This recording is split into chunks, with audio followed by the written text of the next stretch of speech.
Pernah nggak sih kalian ngerasa diawasin dari atas pohon pas lagi sendirian di dapur malam-malam? Terus, bulu kuduk tiba-tiba merinding tanpa alasan yang jelas. Padahal di luar sepi, nggak ada angin, nggak ada suara. Kalau pernah, coba komen di bawah ya. Karena, sumpah, kejadian yang mau gue ceritain ini, bikin gue yang dulunya paling logis sedunia, sadar sepenuhnya. Sadar kalau hal gaib itu beneran ada. Dan kadang, mereka berdiri lebih dekat dari yang kita kira. Kenalin, nama gua Bima. Gua cowok kota Tulen. Kerja dari pagi sampai malam, kepala isinya cuma angka, target perusahaan, tagihan, sama cicilan. Buat gua, hal-hal mistis, hantu, atau jin itu cuma cerita pengantar tidur. Atau ya, sekadar bahan film, bioskop buat hiburan akhir pekan. Nggak nyata, nggak masuk akal. Tapi, semua kepongahan dan logika gue itu runtuh berantakan sekitar 6 bulan yang lalu. Waktu itu gue mutusin buat bawa istri gue, Sita, dan anak perempuan gue yang masih 5 tahun, Ayu, pindah ke rumah warisan dari kakek. Lokasinya ada di sebuah kampung pinggir kota. Nggak terlalu pelosok sih, jalanan masih aspal dan tetangga juga lumayan banyak. Tapi suasananya beda, tenang. Terlalu tenang malah, apalagi kalau udah lewat jam 8 malam. Alasan gue pindah sebenarnya simpel banget. Ngirit, biaya hidup di apartemen tengah kota makin gila dan rumah warisan ini nganggur. Rumahnya sendiri sebenarnya bagus banget. Tipikal bangunan tua yang kokoh, plafonnya tinggi, dan hawanya sejuk. Cuman ada satu hal yang bikin agak ganjil dari awal gue melangkah masuk. Di halaman belakang, tepat di balik tembok dapur, ada sebuah pohon beringin. Gede banget. Saking gedenya itu pohon, akar-akarnya yang segede lengan orang dewasa itu sampai merambat, menembus tanah, dan masuk ke bawah pondasi dapur rumah gue. Daunnya sangat rimbun, nutupin matahari masuk ke area belakang rumah. Kalau siang sih kelihatan asri dan adem. Tapi kalau sore udah menjelang maghrib, auranya langsung berubah drastis. Gelap, pekat.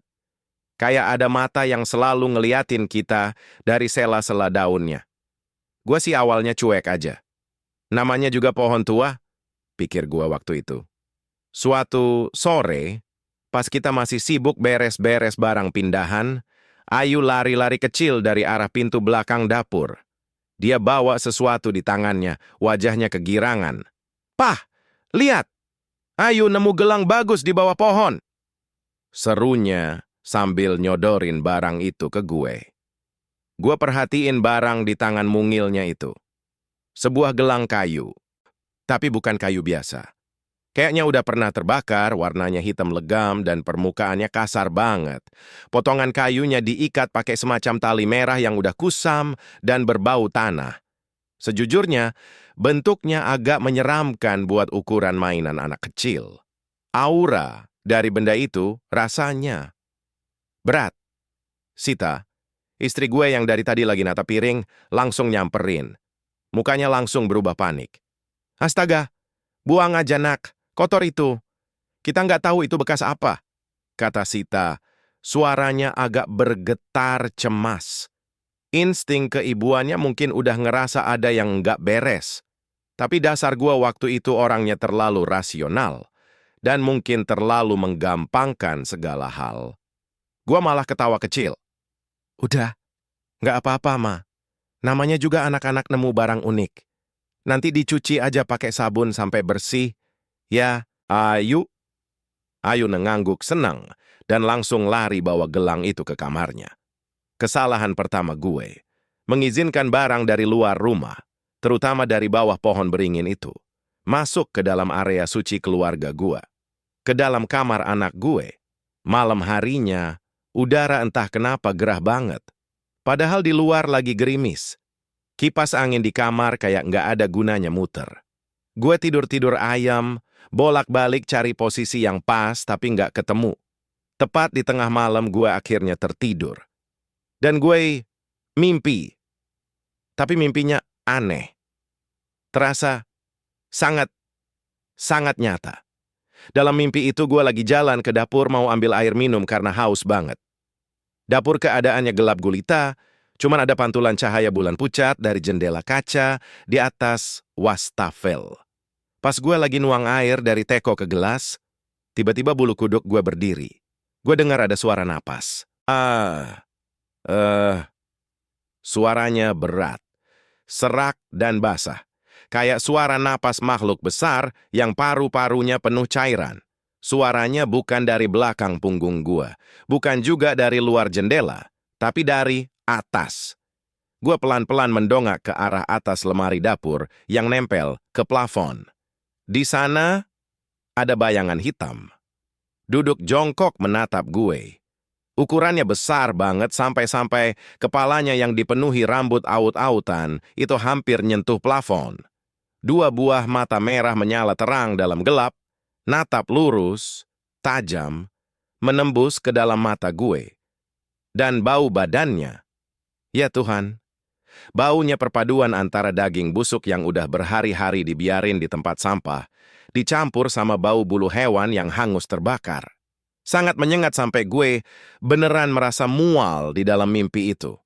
Gue mau lari, tapi kaki gue kaku, nempel di lantai. Oh, bayangan itu tiba-tiba nyengir lebar, nampilin gigi-gigi bertaring yang panjang dan kuning. Lalu, dalam satu gerakan kilat yang enggak masuk akal, makhluk raksasa itu melompat turun, langsung nabrak badan gue.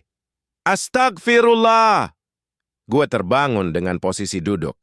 Napas gue tersengal-sengal parah. Keringat dingin udah membasahi seluruh kaos dan spray di bawah gue. Jantung gue berdebar kencang banget, bunyinya sampai terngiang di telinga. Gue ngusap wajah kasar pakai kedua tangan.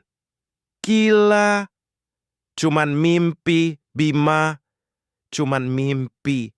Bawah sadar lo kecapekan habis pindahan rumah. Gue berusaha keras nenangin diri sendiri.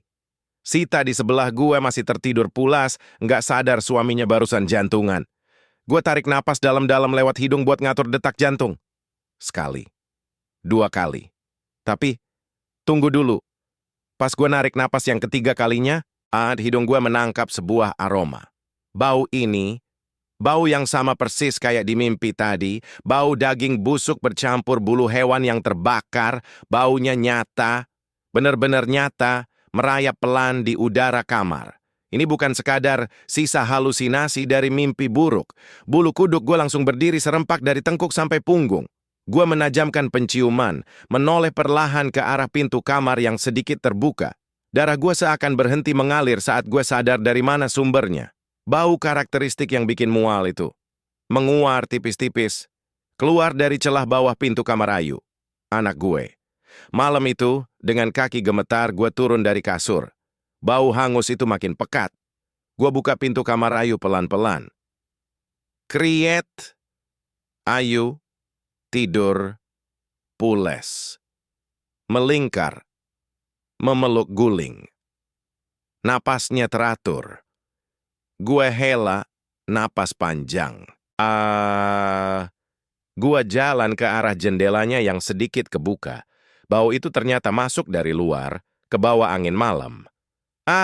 Paling tetangga bakar sampah, batin gue.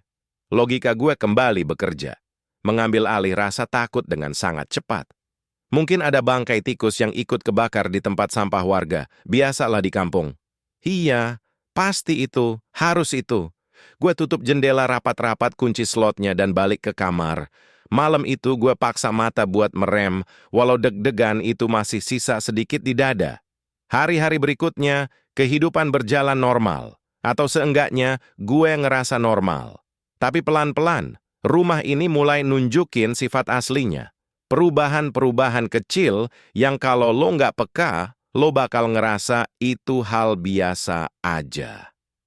Polanya mulai terbentuk seolah rumah ini lagi berkembang biak dalam diam. Pertama, suhu di area dapur. Dapur itu kan nyambung langsung sama tembok belakang yang berbatasan dengan pohon beringin. Anehnya, sepanas apapun cuaca di luar, biarpun matahari lagi terik-teriknya, begitu lo nginjek keramik dapur, hawanya langsung berubah. Dingin. Bukan sejuk angin sepoi-sepoi ya, tapi dingin yang nusuk tulang. Kayak lo buka pintu kulkas besar. Kedua, suara anjing. Di kampung ini lumayan banyak yang pelihara anjing penjaga. Awalnya gua nggak ngeh, tapi Sita, istri gue, yang sadar duluan. Setiap jam 2 pagi, persis jam 2 pagi, anjing-anjing itu bakal melolong bersautan dari ujung gang sampai ke dekat rumah. Bukan gonggong marah ada maling, tapi melolong panjang. Au, kayak nyambut sesuatu yang lagi patroli lewat depan rumah mereka. Puncaknya, kelakuan Ayu mulai berubah. Anak gue ini aslinya ceria, cerewet. Tapi belakangan, dia lebih suka main sendiri. Dan selalu di dapur. Suatu sore gue baru pulang kerja. Sita lagi mandi. Gue nyariin Ayu di ruang tengah nggak ada. Di kamarnya kosong. Gue jalan ke belakang, dan langkah gue terhenti di ambang pintu dapur. Ayu lagi berdiri menghadap jendela kaca. Jendela yang langsung mengarah ke batang pohon beringin raksasa itu. Dia lagi ngomong sendiri, lirih. Sambil ketawa-ketawa kecil, jarinya nempel di kaca. Iya, nanti Ayu main ke atas ya. Tapi tunggu papa pergi kerja dulu.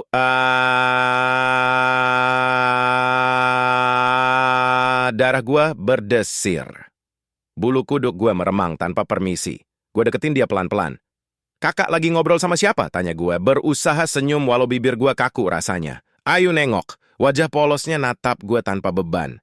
Sama Om Besar, Pak. Yang rambutnya banyak. Om Besar suka duduk di dahan yang itu loh. Jarinya nunjuk ke dahan beringin yang paling gelap dan tertutup daun lebat. Gue telan ludah. Tenggorokan gue mendadak kering kerontang. Teman imajinasi. Otak rasional gue langsung merespons. Biasa anak kecil. Adaptasi di lingkungan baru. Gue elus kepala Ayu, angkat badannya, dan bawa dia ke ruang TV. Gue tepis jauh-jauh rasa aneh di perut gue. Nggak ada apa-apa, Bima. Nggak ada. Malamnya, setelah Sita tertidur, gue duduk sendirian di ujung kasur. Gue natap lantai, kosong, dalam diam. Apa gue salah bawa keluarga gue ke sini? Dada gue sesak. Rasanya jadi kepala keluarga itu berat banget. Demi ngirit biaya sewa, demi nekan ego dan nabung buat masa depan, gue bawa istri dan anak gue ke lingkungan yang asing. Yang energinya bikin nggak nyaman. Tapi kalau gue maksain balik sewa apartemen di kota, tagihan bulan depan mau dibayar pakai apa? Dapur harus tetap ngebul kan? Perasaan bersalah ini nekan dada gue. Gue pengen ngeluh, pengen cerita ke Sita, tapi gue nggak mau bikin dia panik. Ini keputusan gue. Gue yang harus nanggung. Besok paginya, ketegangan makin bertambah. Sita ngomel-ngomel pas lagi bikin sarapan. Pah, kucing garong di kampung ini nakal-nakal banget sih. Coba deh kamu cek pintu belakang. Gue yang lagi nyeruput, kopi, langsung bangun. Kenapa emang, Ma? Itu, dicakar-cakar kayaknya. Sampai baret dalam gitu, seram ih liatnya, takutnya bawa penyakit. Gue jalan ke pintu kayu dapur, merhatiin bagian luarnya. Bener aja, ada 3 garis goresan panjang di sana. Cukup dalam, sampai serpihan kayunya terkelupas, dan warna kayu aslinya kelihatan. Aduh, logika gue bilang, ini cakaran kucing liar yang lagi berantem, atau anjing nyasar yang mau masuk nyari makan, karena nyium bau sisa makanan dari tong sampah. Walau, kalau gue mau jujur sama diri gue sendiri, jarak antar cakarannya terlalu lebar buat ukuran kaki kucing atau anjing kampung. Terlalu besar. Nanti papa pasang kawat nyamuk yang tebelan deh di luarnya, kata gue asal, berusaha nenangin Sita biar nggak mikir macem-macem. Tapi ketenangan buatan itu hancur berantakan malam itu juga. Sekitar jam 1:30 pagi. Gue terbangun karena haus luar biasa. Tenggorokan gue gatal. Kamar utama kita ada di lantai 2. Jendelanya langsung menghadap ke arah belakang rumah, mengarah langsung ke tajuk pohon beringin yang pucuk-pucuk daunnya nyaris sejajar sama jendela kamar kita. Gue ambil botol minum di nakas. Baru aja airnya ngalir lewat kerongkongan gue. Srek! Gue berhenti minum. Suasana hening. Suara jangkrik yang tadinya berisik di luar mendadak hilang tanpa jejak. Sepi. Terlalu sepi. Srek, srek. Suaranya pelan, tapi sangat jelas di telinga gua. Suara kuku panjang, keras, dan tajam yang digesek perlahan ke kaca. Gua nengok perlahan ke arah jendela kamar. Jantung gue seakan berhenti berdetak-detik itu juga. Udara di paru-paru gue rasanya ditarik paksa. Gue sadar satu hal yang bikin kewarasan gue diuji. Gue lagi di lantai 2. Di luar jendela itu, nggak ada balkon, nggak ada atap, nggak ada pijakan apa-apa selain tembok vertikal rata dan ruang hampa sebelum jatuh belasan meter ke tanah halaman belakang. Lalu, tangan siapa yang barusan menggaruk kaca jendela gua dari luar? Pagi harinya, gua nyaris nggak bisa mikir jernih. Semalaman gua melek, natap nanar ke arah jendela kamar yang tertutup gorden. Nggak ada suara cakaran lanjutan, tapi sumpah, gue nggak berani buka tirai sedikit pun buat ngecek. Logika gue terus berteriak kalau itu cuma burung hantu atau kelelawar raksasa yang kebetulan lewat. Tapi insting dasar manusia di dalam diri gue tahu itu bukan binatang. Siangnya, waktu gue lagi ngopi di teras depan buat ngusir ngantuk, Pak RT mampir. Namanya Pak Sugeng, orangnya ramah, khas bapak-bapak kampung yang suka ngajak ngobrol warga baru. Setelah basa-basi nanya kabar pindahan, obrolan kita mengarah ke kondisi rumah. Gue persilakan beliau masuk ke dalam, sekalian pamerin bagian dalam rumah yang udah lumayan rapi. Tapi, pas langkah Pak Sugeng sampai di batas ruang tengah dan dapur, langkahnya mendadak berhenti. Ada kopi di tangannya nyaris tumpah. Matanya tertuju lurus ke arah pohon beringin raksasa di balik jendela kaca dapur. Raut wajahnya yang tadinya ceria, santai, seketika berubah kaku. Serius banget. Pucat. "Mas Bima?" Panggilnya pelan, suaranya agak ditekan. "Udah berapa lama tinggal di sini?" "Baru semingguan, Pak." "Ada apa emang?" Pak Sugeng hela napas panjang. Panjang banget. Dia noleh ke gua, natap mata gua dalam-dalam. "Saya cuma mau pesen. Sebagai orang tua di sini, saya wajib ngasih tahu. Rumah ini memang lama kosong, Mas. Dan pohon itu usianya lebih tua dari kampung ini sendiri. Ada penunggunya." Gue cuma senyum tipis, nahan tawa di dalam hati. "Mulai deh, mitos kampung. Jangan disepelein, Mas." Lanjutnya tegas, seolah bisa ngebaca pikiran gue yang meremehkan. "Ingat, 2 pantangan ini baik-baik. Jangan sampai dilanggar. Pertama, jangan pernah buka pintu dapur kalau ada yang ngetok lewat tengah malam. Siapapun itu, suara apapun itu, biarin aja." Gue ngangguk asal. "Siap, Pak Sugeng, nggak bakal ada tamu juga kan jam segitu." "Dan yang kedua, ini yang paling penting." Pak Sugeng nunjuk ke arah akar beringin. "Jangan pernah sekali-kali bakar sampah di bawah pohon itu pas surup, pas maghrib. Apalagi kalau yang dibakar itu kayu. Bisa ngundang yang nggak bangun dari tidurnya." Setelah Pak Sugeng pulang, gue cuma geleng-geleng kepala. Di kepala gue yang dipenuhi deadline kantor, target penjualan, dan cicilan bulanan yang numpuk, omongan soal hantu itu cuma bikin ribet. Murni tahayul. Beberapa hari berlalu. Tekanan kerjaan gue lagi gila-gilanya. Klien komplain, bos marah-marah. Setiap malam gue masih terus diganggu sama suara cakar di pintu dapur dan lolongan anjing jam 2 pagi. Gue kurang tidur parah. Emosi gue gampang banget kepancing. Sita, istri gue, sampai takut ngajak gue ngobrol karena gue gampang nyolot. Puncaknya sore itu. Langit udah berubah jingga kemerahan. Adzan maghrib dari masjid ujung desa udah mulai sayup-sayup kedengaran. Udara mendadak lembab dan berat. Gue jalan ke belakang rumah buat nyari angin. Ngeredain kepala yang mau pecah. Tapi mata gue langsung panas, ngelihat daun kering numpuk berserakan di bawah pohon beringin. Berantakan banget. Ditambah lagi, gue lihat ada bekas cakaran baru di pintu kayu dapur. Baretnya makin panjang dan dalam. "Bangsat bener nih kucing garong.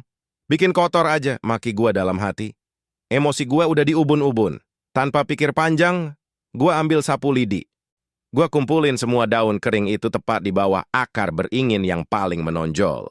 Pas gua mau nyari korek di dalam rumah, mata gua nangkep gelang kayu hitam punya Ayu tergeletak di atas meja makan dapur. Gelang yang dia temuin di bawah pohon itu beberapa hari lalu. Kotor, bau tanah, nggak higienis buat anak kecil. Emosi yang lagi meledak-ledak bikin sisa logika gue mati.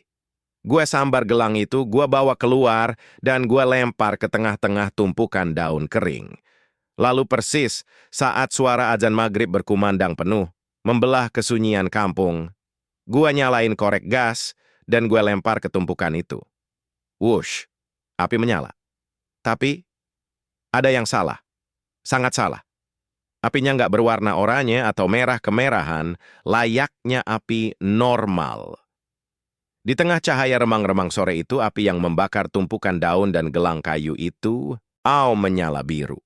Biru terang, dengan sedikit semburat kehijauan di ujung lidah apinya. Dan detik itu juga, hidung gue langsung disengat bau yang sangat familiar. Bau dari mimpi buruk gue. Bau daging busuk dicampur bulu hewan yang hangus terbakar. Gue terdiam kaku. Tiba-tiba angin berhembus kencang banget. Tapi anehnya, cuma berputar di area bawah pohon itu aja. Daun-daun beringin berdesir ribut, sangat ribut, seakan-akan ada sesuatu yang meronta marah di atas sana. Bulu kuduk gue berdiri hebat. Rasa takut yang murni seketika merayap naik, mencekik leher gue. Cepat-cepat gue masuk ke dalam, banting pintu dapur, mengunci slotnya 2 kali, dan menjauh. Gue biarin api biru itu menyala liar di luar sana. Gue pikir, rasa takut pas ngelihat api biru itu udah jadi hal paling seram hari itu. Gue salah besar. Itu baru permulaan. Malamnya suasana rumah hening banget. Nggak senormal biasanya. Sita sama Ayu udah tidur pulas di lantai 2 dari jam 10. Gua masih duduk di meja makan dekat dapur, buka laptop, berusaha ngerjain sisaan laporan kantor, mencoba mengalihkan pikiran dari kejadian tadi sore. Jam dinding di atas kulkas berdetak pelan. Jarumnya menunjukkan pukul 12.15 malam. Tiba-tiba, udara di sekitar gue merosot drastis. Dinginnya langsung nusuk sampai ke tulang, bikin napas gue keluarin asap tipis putih. Suara jangkrik di luar mati total. Sepi. Benar-benar sepi yang mematikan. Lalu dari arah pintu kayu dapur yang berbatasan langsung dengan kegelapan halaman belakang, terdengar sebuah suara. Tok! Tok! Tok!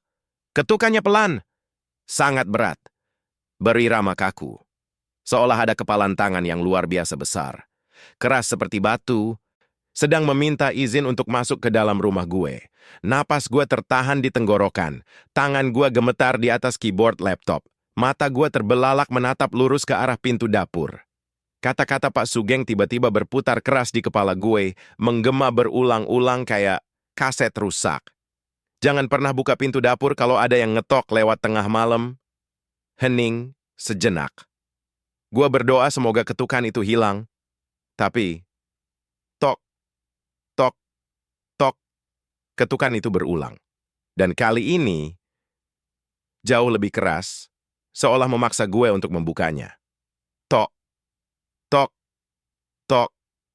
Gue diam mematung, napas gue seakan berhenti di tenggorokan. Suasana di dapur yang tadinya cuma sepi, sekarang berubah jadi mencekam. Udara kerasa berat banget, kayak ada yang nekan dada gue dari segala arah.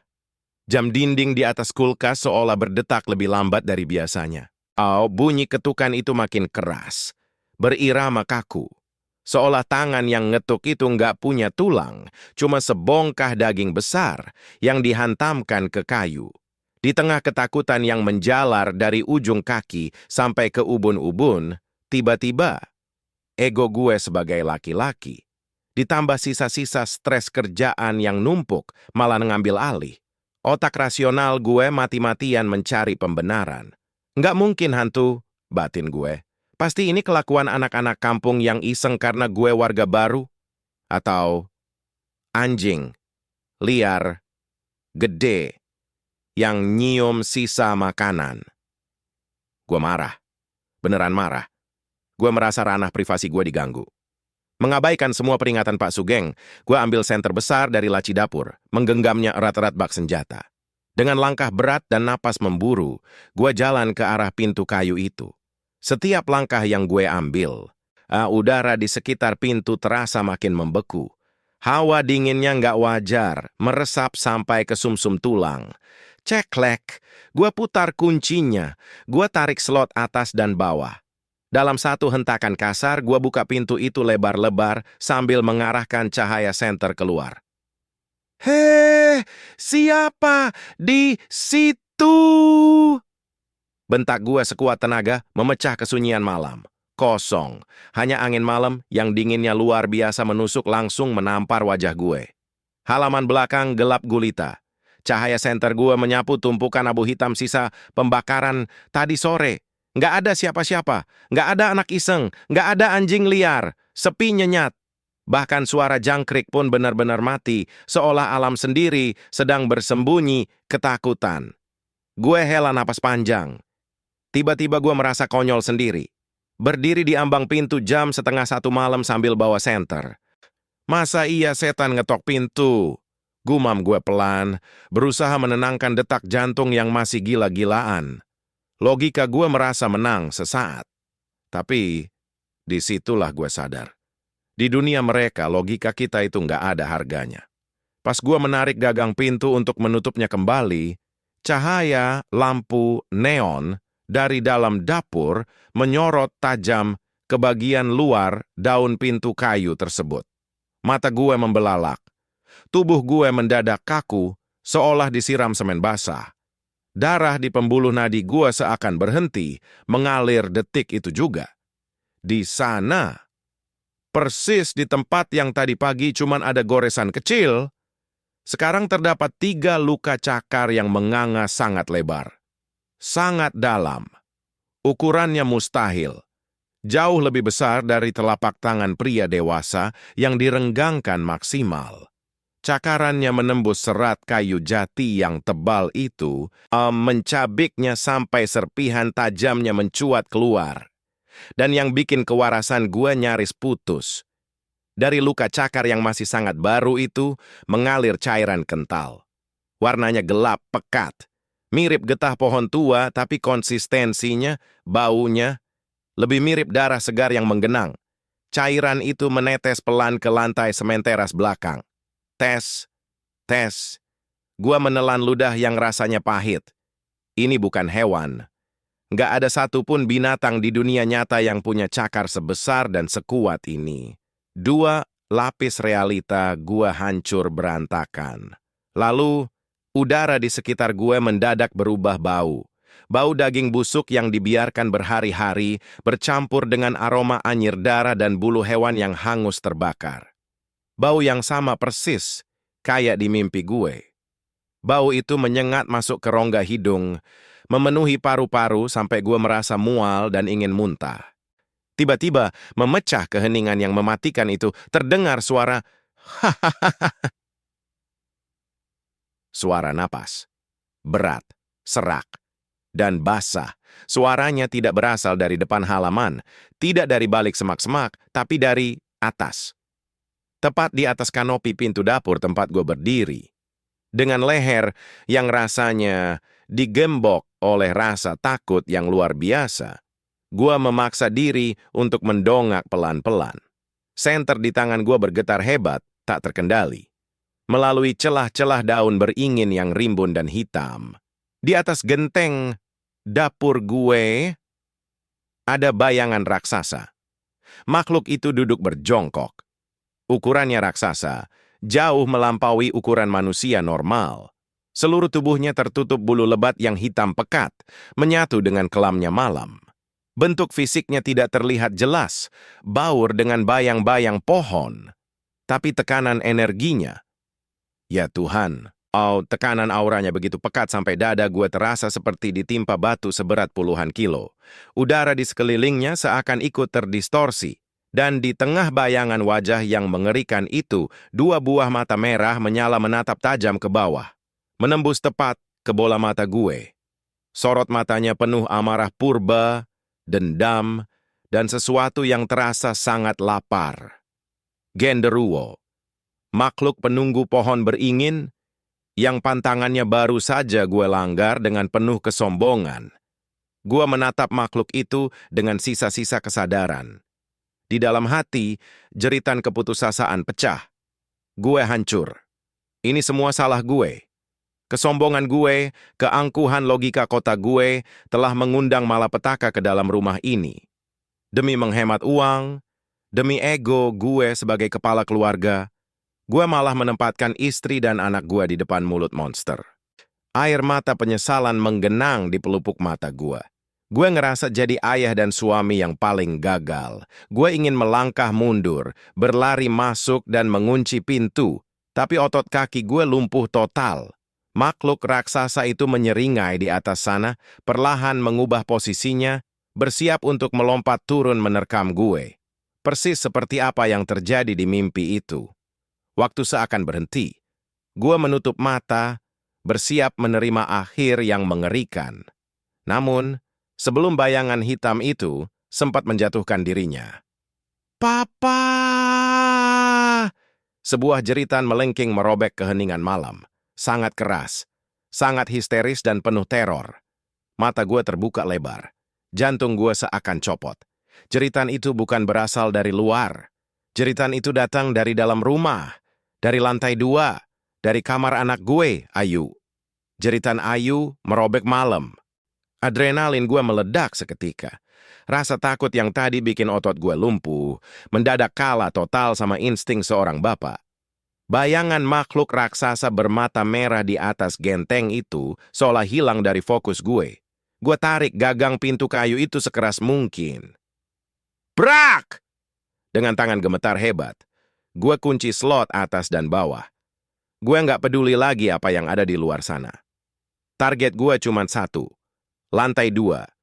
Gue lari sekencang-kencangnya menaiki anak tangga tersandung-sandung dalam gelap karena lupa nyalain lampu ruang tengah. "Ayu, Sita!" teriak gue panik. Gue dobrak pintu kamar Ayu. Di sana Sita udah duduk di lantai meluk Ayu yang nangis kejer sampai napasnya tersengal-sengal. Wajah istri gue pucat pasi. Tangan kecil Ayu yang gemetar menunjuk lurus ke arah jendela kamarnya. Jendela yang semalam dicakar. Gue nggak berani nengok ke arah jendela itu. Nggak berani sama sekali. Gue langsung berlutut, narik mereka berdua ke dalam pelukan gue. Gue peluk istri dan anak gue erat-erat, seolah mau ngelindungin mereka dengan tubuh gue sendiri. "Ada papa di sini. Papa di sini. Sayang, nggak apa-apa," bisik gue berkali-kali, walau suara gue sendiri pecah. Di momen itu, di tengah kamar yang dinginnya minta ampun, ego gue sebagai laki-laki rasional asal kota hancur lebur tanpa sisa. Gue menangis. Air mata gue jatuh. Gue sadar, kepintaran, logika, dan uang nggak bisa nyelamatin keluarga gue dari hal gaib. Gue pejamkan mata rapat-rapat. Bukannya ngajak mereka lari keluar rumah menembus malam yang jelas-jelas udah dikuasai dia. Gue memilih bertahan. Gue kumpulkan sisa-sisa kewarasan gue dan mulai merapal doa. Ayat kursi, Al-Fatihah, dan doa perlindungan apapun yang gue ingat dari guru ngaji gue waktu kecil. Gue baca keras-keras, berulang-ulang. Suara gue bergetar tapi gue paksa supaya tegas. Gue niatin dengan seluruh jiwa gue. Ini rumah gue. Ini keluarga gue. Gue minta maaf kalau gue salah, kalau gue sombong. Tapi tolong, jangan sentuh anak dan istri gue. Ajaib. Pelan tapi pasti, hawa dingin yang mencekik di kamar itu mulai menguap, tergantikan oleh udara malam yang normal. Suara tangis histeris Ayu perlahan meredik jadi isakan kecil. Bau daging, busuk, dan bulu hangus yang tadi menusuk hidung tersapu habis, diganti dengan wangi lembut minyak telon di badan Ayu. Malam itu, kita bertiga tidur berpelukan di satu kasur. Dan makhluk itu, dia nggak berusaha masuk. Dia cuma memberi peringatan keras. Kekuatan pelindung dari seorang ayah dan doa yang tulus. Ternyata jadi tameng yang nggak bisa dia tembus. Besok paginya, terang tanah. Cahaya matahari pagi yang masuk lewat jendela seolah jadi penyelamat paling indah dalam hidup gue. Dada gue yang semalaman terasa ditimpa batu, akhirnya bisa bernapas lega. Gue nggak mau gengsi lagi. Jam 7 pagi, gue langsung jalan ke rumah Pak Sugeng. Gue ceritain semuanya tanpa ada yang ditutupi. Dari soal gelang kayu, bakar sampah pas maghrib, suara cakar, sampai wujud raksasa semalam. Pak Sugeng cuma tersenyum maklum. Nggak ada raut menyalahkan di wajahnya. Siangnya, beliau bawa seorang sesepuh kampung ke rumah. Kita mengadakan selamatan kecil-kecilan. Berdoa bersama di ruang tengah. Pak sesepuh itu menepuk pundak gue pelan. Mas Bima, makhluk itu, genderuwo penunggu beringin, sebenarnya nggak berniat membunuh. Dia cuma marah. Rumahnya diusik, dan barang miliknya dibakar sembarangan tepat di jam mereka keluar. Barang miliknya? Tanya gue bingung. Gelang kayu hitam itu bukan mainan, Mas. Itu semacam penanda dari dia. Kalau dibakar, ya dia pasti ngamuk nyariin siapa yang bakar. Sesepuh itu tersenyum teduh. Kita hidup di dunia ini berdampingan, Mas. Yang nggak kelihatan itu ada. Nggak perlu disembah. Nggak perlu ditakuti berlebihan. Cukup dihormati batasannya. Jangan sombong. Jangan ditantang. Kata-kata itu nampar gue keras banget. Gue mengangguk pelan. Hati gue rasanya jauh lebih ringan. Kejadian ini memberi gue pelajaran paling berharga. Menjadi kepala keluarga bukan sekadar memenuhi isi dompet dan meja makan, tapi juga soal memimpin dengan kerendahan hati, melindungi mereka dari bahaya yang terlihat maupun tidak. Setelah kejadian itu, Sita dan Ayu jauh lebih tenang. Kita sepakat kita nggak akan angkat kaki dari rumah ini. Ini rumah warisan kakek gue, dan kita akan belajar hidup berdampingan dengan tetangga lama kita. Semuanya terasa udah kembali normal, damai, happy ending.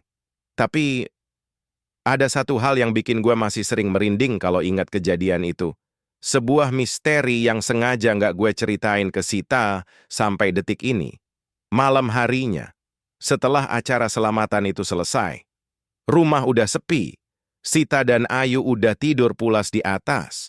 Gue turun ke dapur buat mengecek kunci pintu belakang, rutinitas biasa, dapur terasa hangat, nggak ada lagi hawa dingin kulkas. Gue tersenyum lega. Gue putar kunci pintu kayu itu sampai bunyi klik. Namun, saat mata gue iseng melirik ke arah lantai bawah, tepat di depan celah pintu, di atas keset, langkah gue terhenti. Senyum gue luntur seketika. Darah gue kembali berdesir dingin. Di atas keset itu, tergeletak sebuah benda. Sebuah gelang kayu hitam legam diikat dengan tali merah kusam. Gelang milik Ayu. Gelang yang, sumpah demi apapun, sudah gue lihat dengan mata kepala gue sendiri, hangus, terbakar menjadi abu di tengah kobaran api biru kemarin sore. Barang itu kembali, bentuknya utuh, tanpa cacat sedikit pun. Gue cuma bisa diam mematung menatap benda itu, sementara dari celah bawah pintu, menguar tipis-tipis. Bau, bulu hewan, yang hangus, terbakar. Sekarang gue mau nanya ke kalian. Murni pertanyaan dari hati gue yang terdalam. Kalau kalian jadi gue malam itu, kalian bakal angkat kaki atau tetap tinggal? Coba komen di bawah.